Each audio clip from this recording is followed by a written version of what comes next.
Okay, so we're supposed to be getting a new Gundam game that's supposed to be coming out on August 29th on multiple game systems, including the PS4, PS5, Steam, and Nintendo Switch. And this game is a sequel to Gundam Breakers 3, which I believe came out like in the mid teens, like 2016 or somewhere around that time period. The gameplay trailer looks dope for the most part. And I believe it's supposed to be utilizing the Unreal Engine, if I'm not mistaken. It's going to be published by Bandai Namco, and some of the biggest features that this game includes is like the in-depth customization options that people will have for their mecha, along with the fact that you have the ability to participate in three-player co-op missions with friends, and those things I feel like are all going to, appeal to a lot of people. I don't think a Gundam Breaker 4 is necessarily going to be something that casuals are going to be looking towards, only because the Gundam series has been niche for a very long time. And like the games and the animes, they're all pretty cool, you know. But the thing is, Gundam in general is bigger in Japan than it is in America. And and for the most part, I'm not exactly sure why, because Gundam is a household name for the most part. A lot of people in America know about it. And you look at like, Toonami for the past decade or whatever. I don't think I've seen any like Gundam animes at all on Toonami, even though there's been like at least 30 animes since like its inception. Like I think Gundam's been around like since like the 80s or the 90s, but since its inception, it's um like there was like Gundam was on Toonami for a short period of time, like during like I think it was either the late '90s or early 2000s. But like during the teens decade, you haven't really seen much of anything Gundam related, and I think that's absolutely ridiculous. And the games like that came out in America are actually like pretty decent. They're highly underrated. I'm talking about Gundam Unicorn from 2012, which came out in the PS3. You had Gundam Extreme versus Maxi Boost, which came out like I believe it was the early teens as well, like around like I think it was like 2010 or something around that time period. And pretty much like there was a lot of like Gundam games that came out like during the PS3 era, and even before that. You had Gundam games like back on the SNES.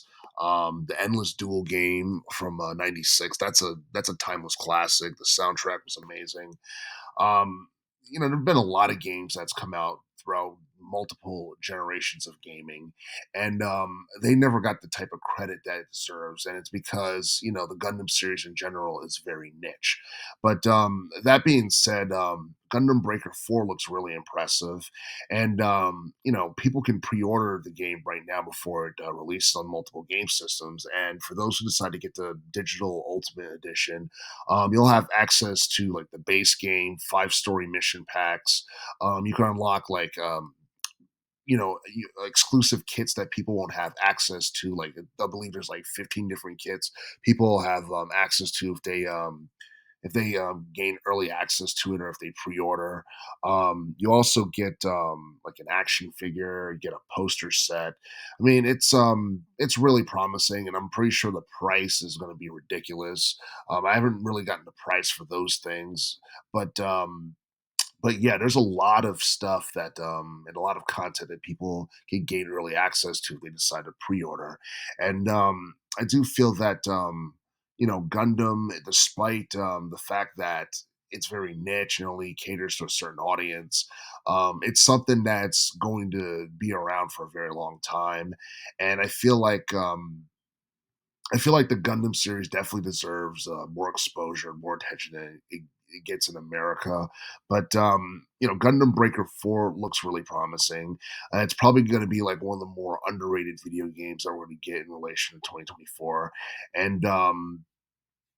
And like as it currently stands, like I don't think it's going to be available on the Xbox Series X, because I'm not exactly sure what's going on with them. Maybe Microsoft and Xbox, they probably want certain video games that appeals to like certain audiences and certain genres.